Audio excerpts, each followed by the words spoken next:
Hey everybody, welcome back. I'm Frank, this is Adrenaline is Life. Hey, so I filmed this video about a week ago and it got pretty long. I was really just kind of went on and on about the items that I'm about to put on my bike. And so I was hoping to edit this down into something a little more manageable, but there's a lot there and we're kind of in this, like, not quite a lockdown yet on this COVID-19, but I think we're getting there. The trails are closed. It's raining anyway. The rain is coming down. It's the trails are pretty wet, so I don't think we're gonna be riding anytime soon. So social distancing ain't gonna work. So I'm gonna do a lot of video edits because I got a bit of downtime. So I hope you enjoy this video. I will have a table of contents in the description, basically telling you where to go for what parts in case if you decide this is too long and you just can't stand listening to my voice. Hopefully you can, but you know, hit the like button, please subscribe.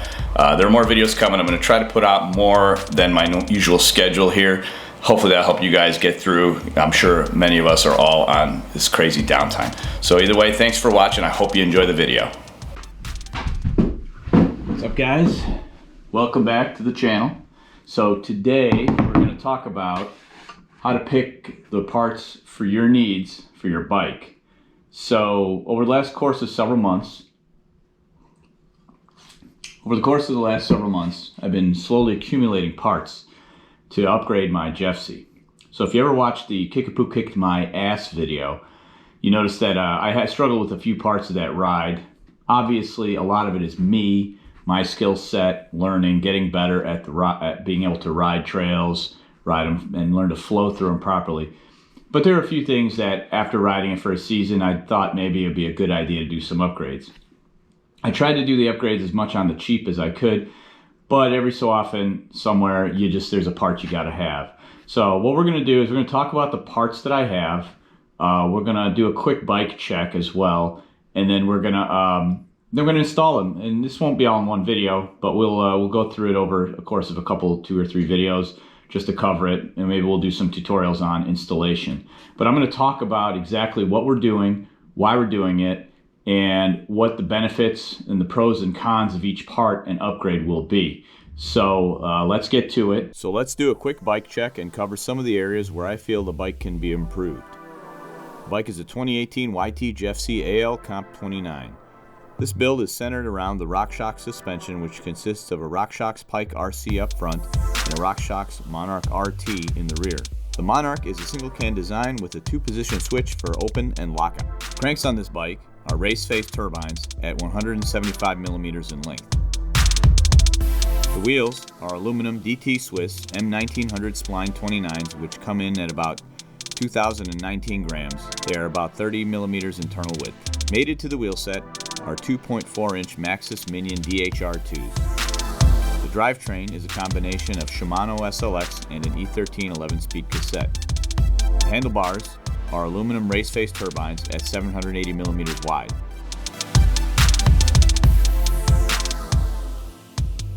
So the big driver for this for me was when I bought my Jeffsy 2018 AL Comp. One of the big gripes about the bike was it had a really tall seat tube, which limited your ability to put a longer dropper post on it. Well, what I didn't realize at the time, because I was pretty new to droppers and to one-by systems and all this when I bought the bike, is that I have pretty short legs and for a size medium type bike rider. So what I found out was that for me to get any kind of ability to pedal without extending my leg to its limits, I had to go with either a shorter dropper post, slammed all the way down, or what I ended up doing was getting the One Up Components V2 dropper post, which has the lowest stack height inside the seat tube. So what happened was that actually gave me a few millimeters more of clearance. Well, after thinking about it, I also started thinking about the fit of the bike at the time. It's a 29er, and really I wanted to make sure the bike was a proper fit for me. So let's get going with some of the parts. I got a bin full of parts here that we can talk about, and we'll start with the first part, which was, I'll show you. All right, so camera probably can't see this. I will open it and unbox it. What we have here is a set of Raceface Atlas cranks. Now, one of the things I wanted to do with the Jeffsy was to make it a little more of a robust bike, because it's probably the bike I'm going to take to some lift serve downhill. Probably, I'm going to want to hit some really gnarly stuff with it when I, hoping to go up to places like Copper Harbor and down to Brown County and maybe out west, down to North Carolina. So there's going to be some spots where it hits some really heavy gnar, and I want to kind of have a kind of a travel bike. My main bike locally here, because our trails here are very up and down and really kind of more almost cross-country oriented, that I have my hardtail, which I absolutely love. It's like my go-to bike for everything. But I kind of wanted a travel bike that kind of gives me a little versatility. I could play around on it.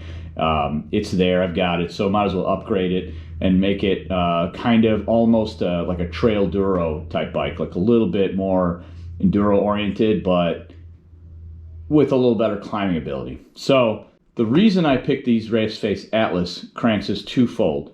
The first is that I bought these in 170 millimeters. So these are 170 mil cranks. The stock cranks on the bike are 175 millimeter Raceface turbines. The turbines are a little bit lighter. They have a little more cutouts in here to shave weight.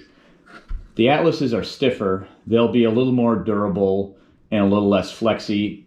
Whether I notice it with my skill set, who knows, but we're just hoping we've got a little bit of a burlier, beefier setup with these cranks.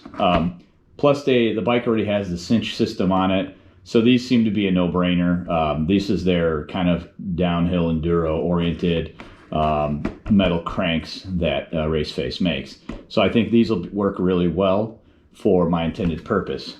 Now, the reason I'm going with 170 millimeter cranks as opposed to 175 is because I am a little bit shorter in the legs. And so for me, that 5 millimeters at the bottom of my pedal stroke is going to be 5 millimeters higher, and at the top it's going to be 5 millimeters lower. So I think it's going to, even though some people say, having that extra leverage is better for power delivery, I'm going to say that we're kind of in a zone where it's not going to matter from a power delivery standpoint, but it will matter from a fit and ability to deliver that power from my legs to the cranks. We'll see. It's 5 millimeters. If that doesn't work, maybe we'll try 165s. But at this point, what we're going to do is we're going to go with these and see how they ride. I think it's going to allow me to have a better fitting bike, where I'm going to feel more in the bike and in better control of the bike, as opposed to right now I'm kind of really wildly swinging. Now on my Raggly Marley, those run 170 mil cranks as well, and that bike fits beautifully. It pedals well. It's just great. So I think we're going to be in good shape here. So let's go on to the next item and why I chose it.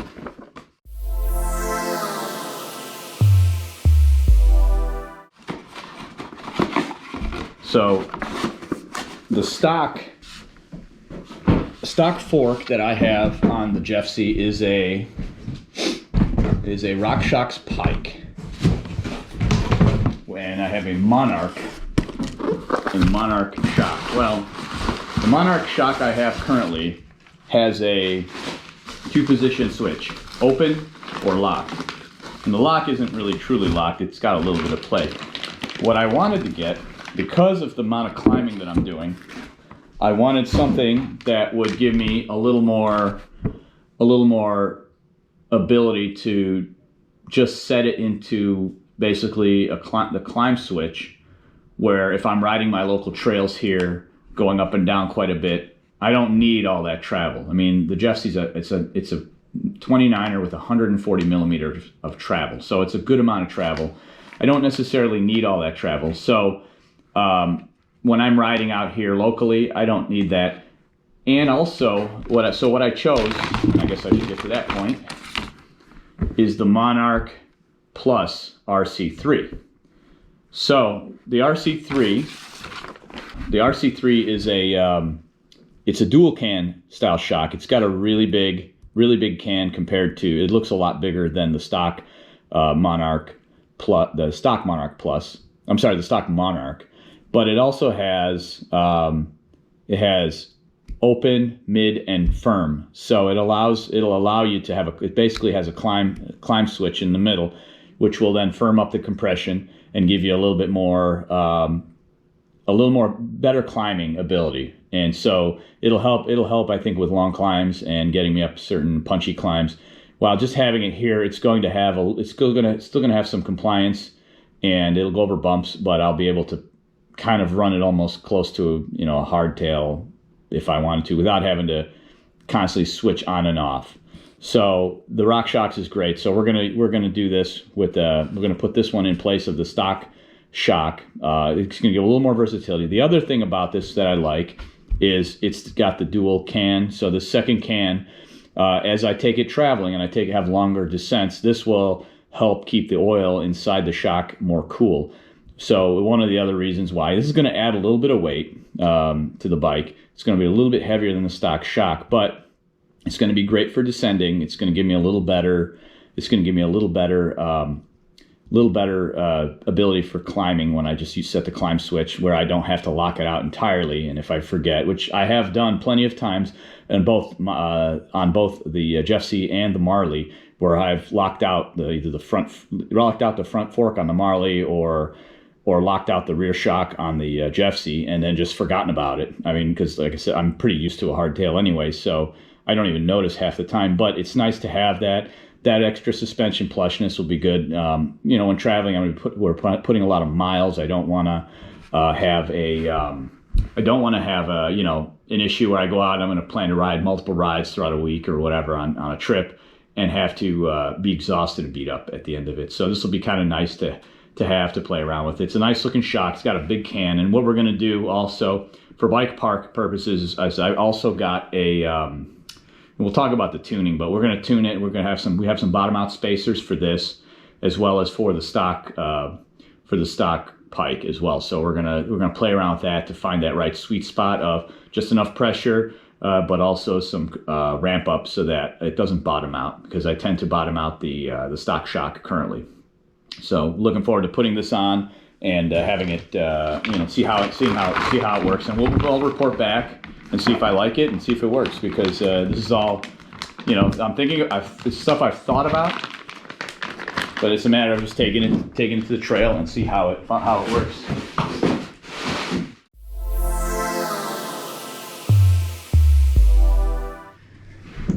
All right, so the next thing I picked up that I thought would be helpful is the Shimano XT Shifter. So the stock Jeffsy that I had purchased had a SLX E13 cassette derailleur shifter combination. Now, I love that E13 cassette. It's a 9 to 46 tooth. It suits me really well. I think it works well. I love having a 9 tooth because here, again, the hills are a bit short. So when I want to get a little faster, I'm a pedal masher, so I love to just kind of get on that 9 tooth and just mash away and just get a little extra speed on those downhills, just for kind of get that little adrenaline rush. As you can tell, that's the name of the channel. That's what it's all about at the end of the day. So the XT, which I bought this early on actually, and I'd never installed it. It has that stupid shifter position thing that I'm gonna try to figure out how to take that off when I install it. I just thought that would be a good idea at the time, and you live and learn. So the reason why I got this is that the SLX derailleur shifter combination, the derailleur's fine. It seems to work okay. I've never had any issues. I don't drop chains with it. It's the clutch system on it is good. So I'm going to keep it for now. It seems to be okay. But what I don't like the shifter. And after going up to the YT mill back in December and demoing the CF Pro Race, which had an XTR setup, it really convinced me that maybe a step up to an XT, a little cheaper than the XTR. So I figured everything I've heard about the XT is that they're still pretty crisp. The XTR was very crisp. The shifts were really quick and easy. There were no issues was something I really liked about the XTRs. So I got the XT a little bit cheaper, so I'm hoping that this will give me a little quicker, more crisp shifting, which is something that I don't get with the SLX Shifter. The SLX Shifter just feels sloppy, and I don't know if I just have a bad one or what the deal is. So that's what we're going to deal with on that.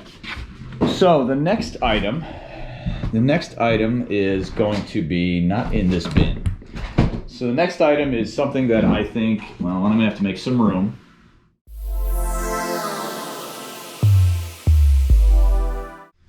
So the next item I'm kind of torn on. Okay, so forgive me here because I kind of got a little out of hand over the winter time. It's cold in Chicago. It snows. The trails are freeze thaw. I don't ride in these conditions because, one, I don't have a fat bike to kind of ride on snow, and two, I have winter sports anyway as a go-to. But the thing is that you get stir crazy, and I'm kind of excited about mountain biking in a crazy way. You know, the zealotry of a convert, you know, that saying. So I initially purchased a set of these.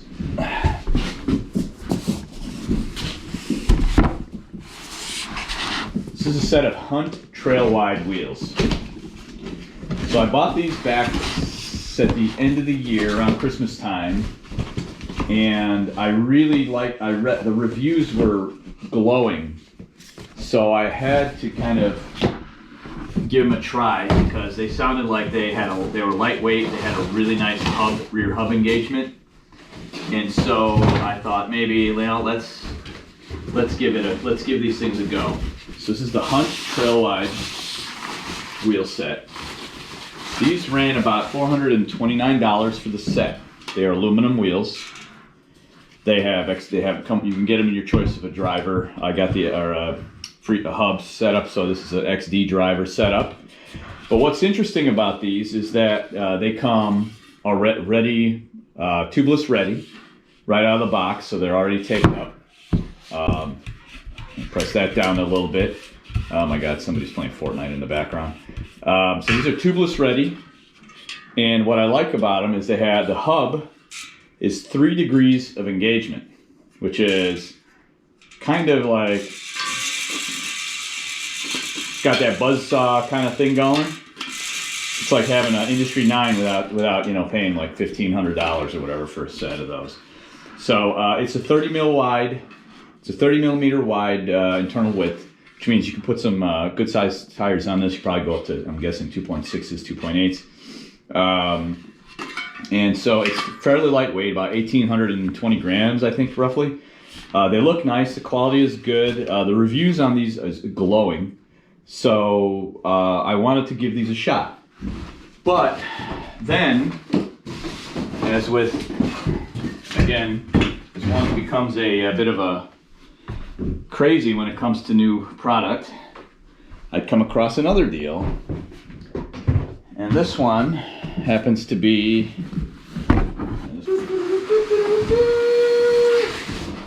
I get a set of E13 carbon TRS carbon wheels.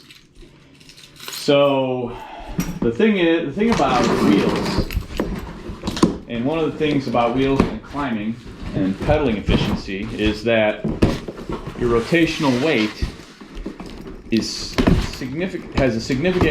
much more of a greater impact on the bike than just static weight, like, say, handlebars or a set of pedals or something like that, or the frame for that matter.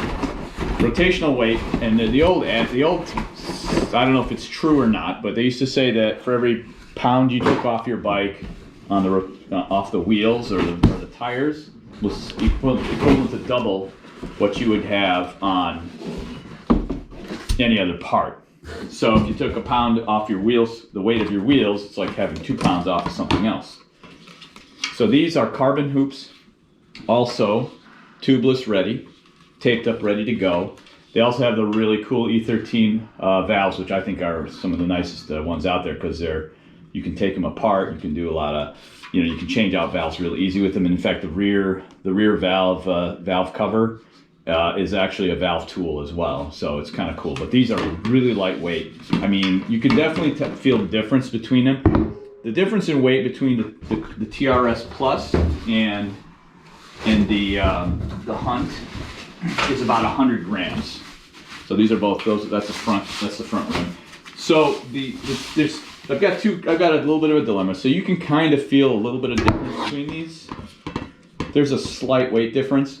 The couple differences between the two sets of wheels are this. The Hunt's a 30 mil wide rim internal width. This is a 27 millimeter wide internal rim. Now for me it's irrelevant because I run 2.3 or 2.4 inch wide tires. That's my preference. I'm not a big guy, and also I like the feedback and feel. I've ridden big tires, 2.6s, 2.8s.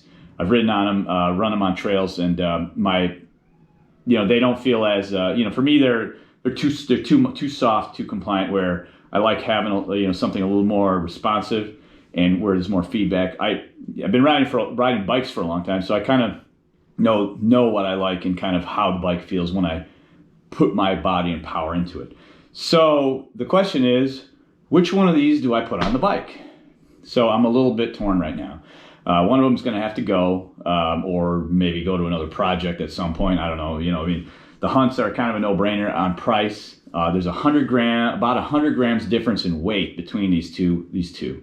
That 100 grams is like, if you go by the adage of doing the times two, it's like me saving 200 grams if I go with these on the bike. So the question is that which one do I go to? 3 degrees of engagement on the hub. These are, I believe, 6 degrees of engagement. Both, they're still pretty good. I've actually ridden these on the YT CF Pro Race, and I thought they pedaled awesome. They had a good stiffness, and I thought I was really able to kind of go up hills really well with them, and accelerate really nicely. So I don't know, am I losing a lot by going to this cheaper one and saving this money for something else, or what? Here's what I'm gonna ask, and I know I don't have a whole lot of followers, but maybe you guys can help me out. I'm gonna put a survey up there. I want you guys to pick which one I should go with and take and review, and then we'll go with that. So I think either way I'm going to be in good shape, because the other thing that's going to be changing on my Jeffsy is that I have tubes in there right now. So I'm going to take off that extra weight of the tubes off the wheels, regardless of which one of these we go with. So there's an additional rotational weight that's coming off that on top of what we're going to do here. So we're going to take a ton of weight off the wheels of this bike, which is going to make this bike feel really nimble, I'm thinking. All right, sorry, camera clipping. So I'd love to hear your opinions. Which one should I go with? Should I go with the E13 carbons, or should I go with the Hunt Trailwides that are aluminum? 100 grams of difference.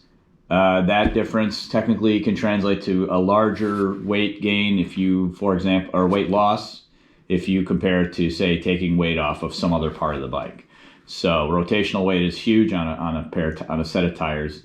But I'd like to hear your thoughts, and I'm going to go with whatever you guys decide. So share it with your friends. If you know friends that are interested and want to know about either of those wheels, share it with them and get them to subscribe to the channel, because we need subscribers. We're at, I think last I checked, 170 or so subscribers, so would love to get that more. Hoping that you guys enjoy the channel, and would love it if you guys could share it with other people. Follow us on Instagram too, because you'll get a lot of sneak previews of what's coming up. You'll get a lot of sneak previews of what's coming up for videos for that week or for the month, or what I might be working on. So give us a follow on Instagram, give us a subscription on YouTube. It would be wonderful. We'd appreciate it. So that being said, now whatever we decide, both those sets of wheels will fit 2.35 to 2.4 inch wide tires, which is my preferred tire size. So I've got two sets of tires here. Both were part of a great deal. So I need your opinion on these as well. So I have the E13 TRS-R Race single ply tires. These came with the wheels from E13. They are a trail tire. They're a single wall. single ply, I should say, but they have a pretty unique, and I've actually ridden these again on the Jeffsy CF Pro Race. Good there. All right. Anyway, so this is the E13 TRS Race 8 all-terrain, I believe they call it. It's according to this, single ply aramid reinforced. So it's I don't know. They don't really. I can't really tell the difference in weight on between these two. But I rode this tire on the CF Pro Race when I went to the YT mill as well. It was that wheel combo with the E13. I thought it was really good. I thought it pedaled well. It had good, it had pretty low rolling resistance, good cornering ability. So it's got, in this case, it's got a bit narrower. It's got a shorter mid knobs in the middle, taller on the end. They've got a lot of siping on here. The compound, I believe, on this one is the firmer compound. So it's kind of the do all be all trail compound. So it's definitely it'll be a good trail one for somebody like me who rides, doesn't like to change tires frequently. I'm not racing at this point. Maybe might try a race or two here or there, but I'm not. It's not my main focus at this point. It's really just getting out and exploring the world. So it seems to be a pretty good tire, but I'm not sure. The other one is the Maxxis High Roller 2. Oh, and also this is before I go there, 2.4 inch wide tire. The next one is the Maxxis High Roller 2. This is the 3C Max Terra Exo Protection, tubeless ready.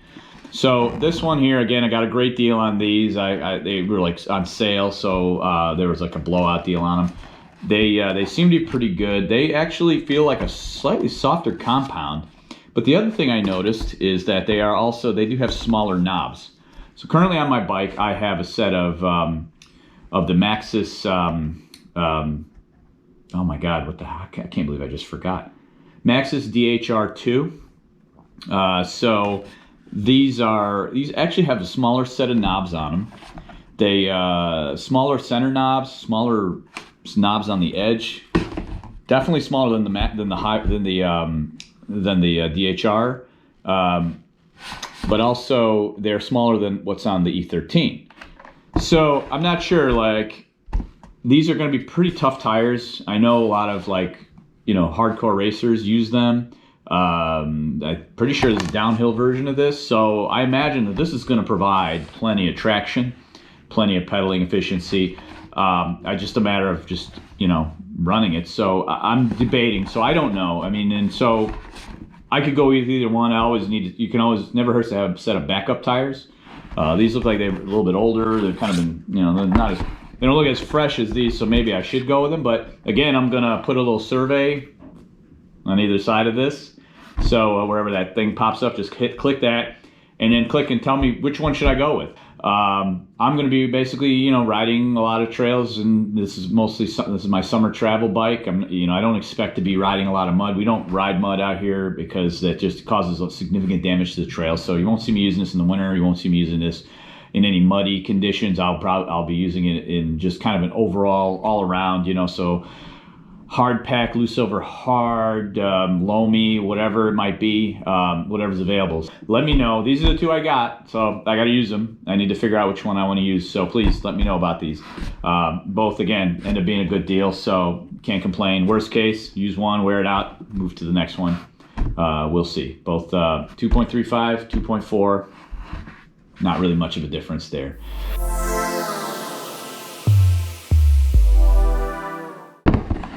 The only other item I want to talk about is getting the bike tuned, which is my next goal. I mentioned this earlier, but I have the bottom out spacers for the, we're going to just talk about the Rockshox. We'll have another one we're going to talk about with the Marley and another video, completely different, but with hardtails, again, you don't need to do a whole lot to them, which is wonderful. So we have bottom out spacers. These are bottom out spacers for the Monarch RT Plus. So they're like almost like little rubber bands, and this is what these do. They go on the can, and they reduce the volume of the chamber to give you more ramp up. So what I'm thinking of, and you guys tell me in the comments if I'm wrong and if I'm just completely off my rocker on this, is that the one thing I don't was kind of not liking about the pike, the stock pike with the RC damper, it's just a low speed compression, is that I find myself having to run it to 20 to 25% sag, and what I find is it's a bit rough over like bumps and things, and I find that it's not as cushy. Where I think my Fox 34 that I have on the hardtail tends to feel really nice over those bumps. So I was thinking going lower pressure, a little bit lower pressure in the front fork, and basically doing, just kind of adding a bottom out spacer to kind of give it, a little ramp up as needed. So that way I can run, it'll be a little smoother over the small stuff. And then when it gets to the big stuff, it kind of ramps up and gives it, and prevents it from bottoming out. So I have a little bit more cush. So, hopefully I'm thinking that might help. Might also be good when doing bike park days and things like that. So that's what I'm going to do there. Same thing, I guess, with the rear shock. But with the rear shock, it's really more of a matter of just getting it set up right and just preventing those bottom outs, because I do tend to, every so often, have an aggressive day out on the trail. I do find that the little red rubber band on the stock shock is all the way off to the pivot point, at times. So that's kind of telling me that I am there's certain moments where either off a drop or just kind of hitting some, like a big dips and things. There's a lot of those around here that, somewhere that it's really pushing that suspension more than it needs to be. I'm running about 30% sag on the rear, typically 30 to 35%. I would prefer not to run less than that. But I think the new shock with the bigger air can will give me a little more flexibility with that. So let me know what you guys think. Again, please subscribe, share with your friends, and follow us, and hit the little thumbs up icon and the little bell icon that'll let you know when the new videos drop. I try to drop them every week, but it's gonna anywhere between 1 to 2 weeks, sometimes 3, depending on it's this time of year. It's tough, but we got a lot of ideas, a lot of content.